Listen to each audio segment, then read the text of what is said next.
بزار اور ترمذی میں حضرت عبداللہ ابن مسعود سے نبی ایک وسلم کا یہ ارشاد نقل ہوا ہے، ان المرأۃ عورۃ، عورت چھپا کر رکھنے کی چیز ہے۔ ان المرأۃ عورۃ فاذا خرجت، جب وہ گھر سے نکلتی ہے، استشرفھا شیطان، اب شیطان جو ہے اس کو تاک میں رکھتا ہے۔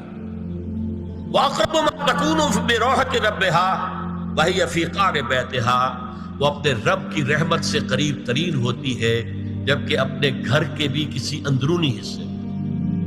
اسی لیے فرمایا مردوں کے لیے مسجد میں نماز افضل 28 گنا، اور عورت کے لیے گھر کی نماز مسجد سے افضل، گھر کے صحن کی مسجد سے افضل، دالان کی صحن سے افضل، کمرے میں اس سے افضل، اور کمرے کی کوئی بغلی کوٹھڑی ہے تو اس میں سب سے افضل۔ یہ احادیث نبی اکرم صلی اللہ علیہ وسلم۔ عبداللہ ابن احمد ابن حنبل نے زوائد الزہد میں اور ابن ابی شیبہ نے ابن سعد نے اپنی کتابوں میں مسروق کی روایت نقل کی ہے کہ حضرت عائشہ جب تلاوت قرآن کرتے ہوئے اس آیت پر پہنچتی تھی وَقَرْنَ فِي بُيُوتِكُنَّ، تو بے اختیار رو پڑتی تھی۔ قرآن کہتا ہے اپنے گھروں میں رہو۔ حضرت عائشہ نے شہادت عثمان کے بعد باہر نکل کر لشکر کی قیادت کی، پھر ساری عمر افسوس تھا کہ میں نے غلط کہا۔ حافظ ابو بکر بزار حضرت انس سے روایت کرتے ہیں کہ عورتوں نے حضور سے عرض کیا کہ ساری فضیلت تو مرد لوٹ کے لے گئے، وہ جہاد کرتے ہیں، خدا کی راہ میں بڑے بڑے کام کرتے ہیں، ہم کیا عمل کریں کہ ہمیں بھی مجاہدین کے برابر اجر مل سکے؟ جواب میں آپ نے فرمایا من قعدت منکن فی بیتہا فإنہا تدرک عمل المجاہدین، تم میں سے جو شخص اپنے گھر میں بیٹھی رہے گی وہ مجاہدین کا اجر حاصل کرے۔ یہ ایک ہوا کا رخ ہے، بتایا جا رہا ہے، یہ نظام ہے جس کو اس شکل میں دیا جا رہا ہے۔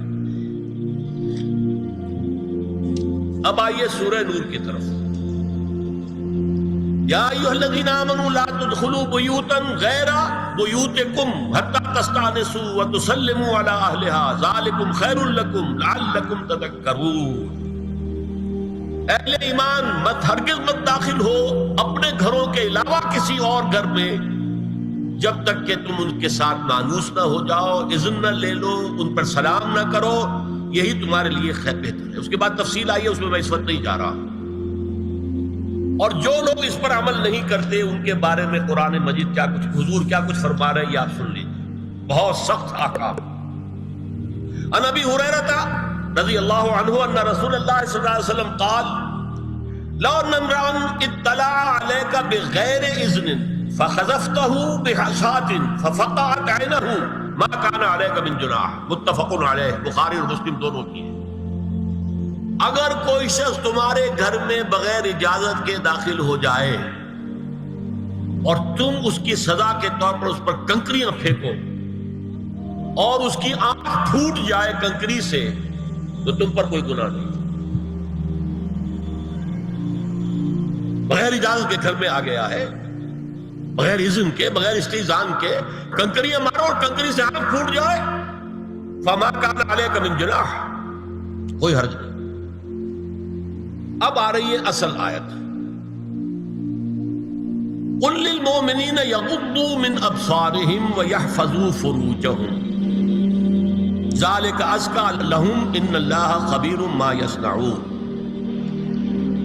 وقل للمؤمنات یغضضن من ابصارهن ویحفظن فروجهن ولا یبدین زینتهن الا ما ظہر منها وَلْيَضْرِبْنَ بِخُمُرِهِنَّ عَلَى جُيُوبِهِنَّ وَلَا يُبْدِينَ زِينَتَهُنَّ إِلَّا لِبُعُولَتِهِنَّ أَوْ آبَائِهِنَّ أَوْ آبَاءِ بُعُولَتِهِنَّ أَوْ أَبْنَائِهِنَّ أَوْ أَبْنَاءِ بُعُولَتِهِنَّ أَوْ إِخْوَانِهِنَّ أَوْ بَنِي إِخْوَانِهِنَّ أَوْ بَنِي أَخَوَاتِهِنَّ أَوْ نِسَائِهِنَّ أَوْ مَا مَلَكَتْ أَيْمَانُهُنَّ أَوِ التَّابِعِينَ غَيْرِ أُولِي الْإِرْبَةِ مِنَ الرِّجَالِ أَوِ الطَّفْلِ الَّذِينَ لَا يَظْهَرُوا عَلَى عَوْرَاتِ النِّسَاءِ وَلَا يَضْرِبْنَ بِأَرْجُلِهِنَّ لِيُعْلَمَ مَا يُخْفِينَ مِنْ زِينَتِهِنَّ وَتُوبُوا إِلَى اللَّهِ جَمِيعًا أَيُّهَا الْمُؤْمِنُونَ لَعَلَّكُمْ تُفْلِحُونَ۔ یہ لمبی آیت ہے۔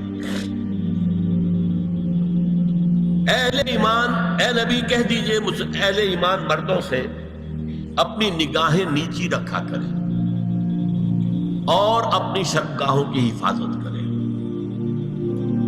یہی ان کے لیے زیادہ پاکیزہ عمل ہے۔ ان اللہ خبیر بما یصنعون، اور جو کچھ وہ کر رہے ہیں اللہ اس سے واقف ہے۔ وَقُلْ لِلْمُؤْمِنَاتِ يَغْضُضْنَ مِنْ أَبْصَارِهِنَّ، اور مومن عورتوں سے بھی کہہ دیجئے کہ وہ اپنی نگاہیں جو ہے نیچی رکھا کریں، وَيَحْفَظْنَ فُرُوجَهُنَّ، اپنی شرمگاہوں کی حفاظت کریں، وَلَا يُبْدِينَ زِينَتَهُنَّ إِلَّا مَا ظَهَرَ مِنْهَا، اور اپنی زینت کو ظاہر نہ کیا کریں سوائے اس کے کہ جو بالکل ظاہر ہو جائے۔ قُلْ لِلْمُؤْمِنِينَ يَغُضُّوا مِنْ أَبْصَارِهِمْ وَيَحْفَظُوا فُرُوجَهُمْ ذَلِكَ أَزْكَىٰ لَهُمْ إِنَّ اللَّهَ خَبِيرٌ بِمَا يَصْنَعُونَ۔ نوٹ کر لیجئے کہ یہ کہاں ہو رہا ہے؟ گھر میں داخلے کے بعد۔ گھر میں داخلہ اجازت سے، اور داخلہ ہوگا صرف محرموں کا، گھر کے اندر جو ہے وہ نامحرم تو نہیں آئے گا۔ یہ میں آگے بیان کر رہا ہوں۔ وَقُلْ لِلْمُؤْمِنَاتِ يَغْضُضْنَ مِنْ أَبْصَارِهِنَّ وَيَحْفَظْنَ مِنْ فُرُوجِهِنَّ، اور کہہ دیجئے مومن عورتوں سے بھی کہ وہ بھی اپنی نگاہیں جھکا کر رکھیں اور اپنی شرمگاہوں کی حفاظت کریں۔ وَلَا يُبْدِينَ زِينَتَهُنَّ إِلَّا مَا ظَهَرَ مِنْهَا، محرموں سے پردہ کیا ہے؟ محرموں سے اس کا نام ستر ہے۔ عورت کا پورا جسم ستر ہے سوائے چہرے کی ٹکیا اور یہ ہاتھ اور یہ پاؤں، بس۔ کیا مطلب ہے؟ بھائی بھی نہیں دیکھ سکتا بہن کے جسم کا کوئی اور حصہ، باپ بھی نہیں دیکھ سکتا بیٹی کے جسم کا کوئی حصہ۔ یہ ستر ہے، ستر محرموں سے پردہ ہے۔ وَلْيَضْرِبْنَ بِخُمُرِهِنَّ عَلَىٰ جُيُوبِهِنَّ، یہ بھی گھر کے اندر کی بات ہو رہی ہے، کیونکہ میں پہلے بتا چکا ہوں جلباب ہوتا تھا جب گھر سے باہر نکلتی تھی عورت، تو وہ اپنی چادر لپیٹتی تھی اپنے گرد، چہرہ نہیں ڈھانپتی تھی، صرف چہرے کا حکم دیا گیا اس کے ضمن میں۔ وہ سورہ احزاب کی آیت ہے، وہ رہ گئی، وہ میں بیان کروں گا۔ اور خمار اوڑھنی ہوتی تھی جو گھر میں اوڑھتی تھی۔ گھر میں ظاہر بات ہے کہ جلباب تو نہیں لیا جا سکتا، آخر گھر کا کام کاج کرنا ہے، ہلکی سی اوڑھنی وہ گھر میں، لیکن فرمایا وَلْيَضْرِبْنَ بِخُمُرِهِنَّ عَلَىٰ جُيُوبِهِنَّ، اور انہیں چاہیے کہ اپنی اوڑھیوں کے، بکل اوڑھنیوں کے اپنے سینوں کے اوپر، گریبانوں کے اوپر بھی مار لیا کریں۔ اب اس کے بعد فرمایا وَلَا يُبْدِينَ زِينَتَهُنَّ إِلَّا لِبُعُولَتِهِنَّ، اب یہاں یہ زینت کا لفظ آ رہا ہے چہرے کے، اور چہرے ہی میں کچھ سنگھار بھی ہوتا ہے۔ اب ان کے لیے کہا گیا کہ چہرے کی زینت، اور چہرے کے اوپر اگر کوئی بناؤ سنگھار ہے، زیور ہے، تو اس کی زینت نہ ظاہر کریں، مگر اب یہ یہاں تفصیلی آئی ہے، جو محرم ہے ان کی تفصیل۔ تو فرمایا کن کے سامنے ظاہر کر سکتی ہے؟ الا لبعولتہن، سب سے بڑھ کر تو شوہر، او آبائہن، اور یہ آپ نے باپ۔ اچھا، باپوں میں نوٹ کی نہیں، باپ حقیقی ہو، اخیافی ہو، اللاتی ہو یا رضاعی ہو، یہ چاروں قسم کے باپ اس میں شامل ہیں۔ جس عورت نے دودھ پلایا تھا اس کا شوہر بھی باپ بن گیا۔ او آبائے بعولتہن، اپنے شوہروں کے باپ، یا ابنائہن، ان کے اپنے بیٹے، بیٹوں میں بھی آئیں گے چاروں، اللاتی، اخیافی، عینی اور رضاعی۔ او ابنائے بعولتہن، اور اپنے شوہروں کے بیٹے، ہو سکتا ہے شوہروں کی اور بیویاں بھی ہوں، تو ان کے بیٹے بھی، جو ستیلے بیٹے ہیں وہ بھی محرم، ان سے کسی شکل میں کبھی شادی نہیں ہو سکتی۔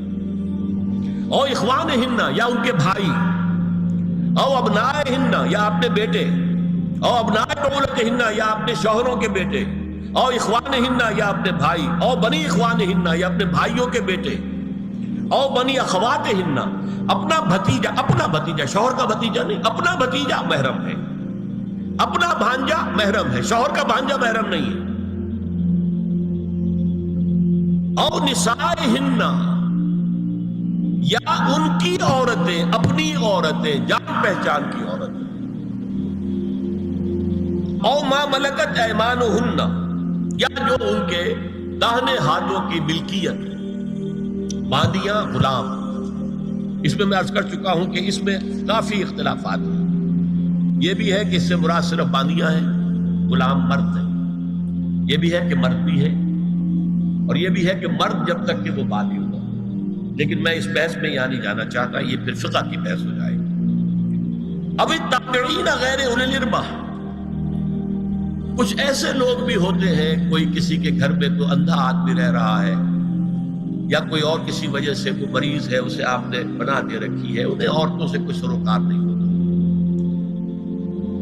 اب الطفل الذین لم یظہروا علی عورات النساء، یا وہ بچے کہ جن پر ابھی عورتوں کے پوشیدہ حالات واضح نہیں ہے، پتہ ہی نہیں ہے انہیں، ابھی انہیں جنس کا کوئی احساس ہی نہیں۔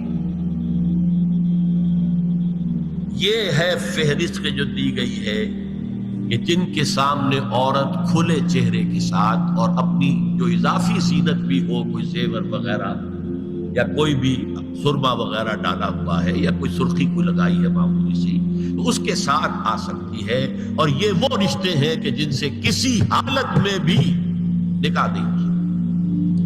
آگے سنیے، وَلَا يَضْرِبْنَ بِأَرْجُلِهِنَّ لِيُعْلَمَ مَا يُخْفِينَ مِنْ زِينَتِهِنَّ، اور چلتے ہوئے اپنے پاؤں زور سے نہ مارے کہ ان کی زینت ظاہر ہو جائے۔ اگر کوئی پازیب پہنی ہوئی ہے، کوئی جھنجھنو وغیرہ ہے، تو اب اگر پاؤں مار کر چلے گی تو خواہ ذہن جائے گا بیٹھے ہوئے کا کہ تو ہاتھ دھل جا رہی۔ یہاں تک اس کے علاوہ یہ بھی ہے، تعطر کے بارے میں فرمایا ہے کہ اگر عطر لگا کر کوئی عورت گھر سے نکلی ہے، اذا استعارت المرأة فمرت على القوم ليجدوا ريحها فهي كذا وكذا قال قولا شديدا۔ اس ابو داؤد کی روایت، حضور نے فرمایا جب کوئی عورت عطر لگا کر، خوشبو لگا کر نکلتی ہے کہ لوگ اس کی خوشبو سونگیں یا اس کو اوپر مطلع ہو جائیں تو ایسی ہے ایسی ہے، بہت سخت الفاظ حضور نے استعمال کیے کہ جس کو راوی نے نقل نہیں کیا۔ عورت کے لیے خوشبو، عورت کی آواز کا پردہ ہے۔ اب دیکھیے کس حد تک نماز میں اس وقت عورتیں بھی شریک ہوتی تھی، اگرچہ حضور نے فرمایا مردوں کی صف بہترین سب سے آگے والی ہے اور سب سے بری صف سب سے پیچھے ہے، کیونکہ اس کے پیچھے پھر عورتوں کی صف ہوتی تھی، اور عورتوں کے لیے سب سے اچھی صف سب سے پچھلی والی ہے اور سب سے بری سب سے آگے والی ہے۔ سب سے آگے والوں کے سامنے پھر مرد ہوتے تھے، ان کی پشت ہوتی تھی۔ تو اسی طریقے سے اگر غلطی کی ہے تو مرد جو ہے کہے گا سبحان اللہ، امام سے غلطی ہو گئی ہے، مرد کیا کہے گا؟ سبحان اللہ۔ عورت کیا کرے گی؟ اپنے ایک ہاتھ کے پشت پر اپنا ہاتھ مارے گی، اپنی آواز نہیں نکالنی، آواز کا پردہ، چھونے کا پردہ یہاں تک ہے کہ حضور نے کبھی کسی عورت سے ہاتھ نہیں ملایا، اور آپ جب بیعت بھی لیتے تھے تو بس زبانی الفاظ کہلوائے اور کہا ٹھیک ہے بیعت ہو گئی، یا ایک کپڑا پکڑا، اس کا ایک سرا اپنے ہاتھ میں دوسرا سرا خاتون کے ہاتھ میں، یا ایک تشت کے اندر پانی بھرا، اس میں ایک طرف اس نے انگلیاں ڈال لی اور ایک طرف حضور کی۔ لیکن مسافر لا اسافر النساء، ایک دفعہ ہوا بھی کہ بعض خواتین نے جب بیعت کی ہے تو پھر انہوں نے ہاتھ آگے بڑھایا مسافر کے لیے، حضور نے فرمایا انی لا اسافر النساء، میں عورتوں سے مسافرہ نہیں کرتا۔ یا ایھا النبی قل لازواجک وبناتک ونساء المؤمنین یدنین علیہن من جلابیبہن ذالک ادنی ان یعرفن فلا یؤذین وکان اللہ غفورا رحیما۔ اے نبی صلی اللہ علیہ وسلم کہہ دیجئے اپنی بیٹیوں سے اور اپنی بیویوں سے اور مسلمانوں کی خواتین سے۔ اب دیکھیے یہ سورہ احزاب ہی میں ہو رہا ہے، شروع میں یا نساء نبی سے بات چلی، استیزان بھی صرف نبی کے گھر میں داخل نہ ہو اذن کے بغیر، آگے چل کر سورہ احزاب ہی میں عام بھی کر دیا، قل لازواجک وبناتک ونساء المؤمنین، کہہ دیجئے اپنی بیویوں سے، اپنی بیٹیوں سے اور اہل ایمان کی خواتین سے، یدنین علیہن من جلابیبہن، کہ وہ اپنے چہروں کے اوپر اپنی جلباب کو لٹکا لیا کریں، چہرہ چھپ جائے۔ اب اس کی تفسیر میں چاہتا ہوں کہ آپ کو جو مختلف مفسرین نے کی ہے وہ آپ کے سامنے میں رکھوں۔ حضرت عبداللہ ابن عباس نے اس آیت کی جو وضاحت فرمائی ہے اسے حافظ ابن کثیر نے اپنی تفسیر میں اس طرح نقل کیا ہے، اللہ نے مسلمان عورتوں کو حکم دیا ہے کہ جب وہ کسی کام کے لیے گھروں سے نکلے تو اپنی چادروں کے پلو اوپر سے ڈال کر اپنا منہ چھپا لے اور صرف ایک آنکھ کھلی رکھے، دونوں آنکھیں بھی غلط ہیں۔ اور سن لیجئے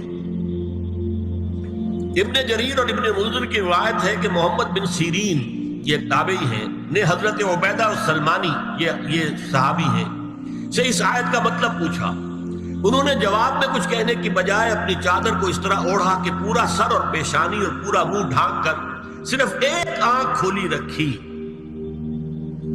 اور سنیے، ابو بکر بن عبداللہ ابن عربی نے یدنین علیہن من جلابیبہن کا مفہوم ان الفاظ میں بیان کیا ہے: تغطى به وجهها حتى لا يظهر منها الا عينها اليسرى.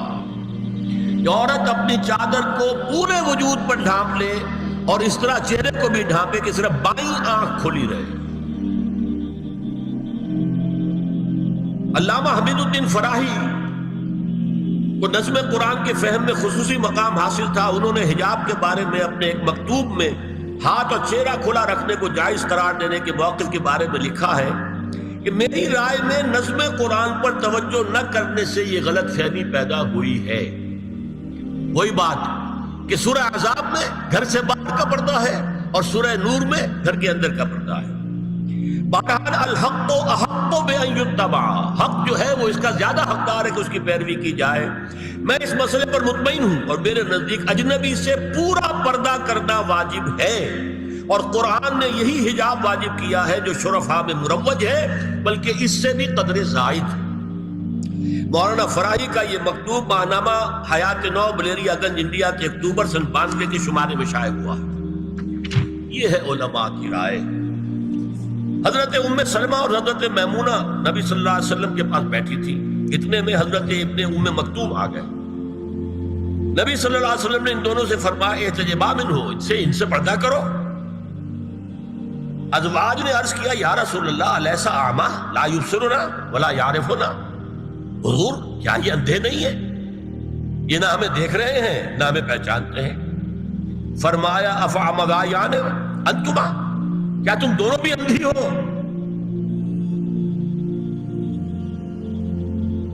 الا تبصران ہی، کیا تم نہیں دیکھ رہی ان کو؟ حضرت ام سلمہ تصریح کرتی ہیں ذالک بعد ان امر بالحجاب، یہ جب حجاب کا حکم آ گیا تھا تب حضور نے پھر یہ حکم دیا. اس کی وجہ کیا تھی؟ حضرت عبداللہ ابن مکتوم کا گھر میں آنا جانا تھا. تو اگرچہ اندھے ہیں لیکن یہ کہ یہ بار بار کا آنا جانا اس سے فتنے کا ایک دروازہ کھل سکتا. اس دروازے کو بند کر دیا گیا. حضرت عائشہ کے پاس ایک نابینا آیا تو انہوں نے اس سے پردہ کیا. کہا گیا کہ آپ اس سے پردہ کیوں کرتی ہیں، یہ تو آپ کو نہیں دیکھ سکتا. جواب میں حضرت ام المومنین نے فرمایا لاکنی انظر الیہ، میں تو اسے دیکھ رہی ہوں نا.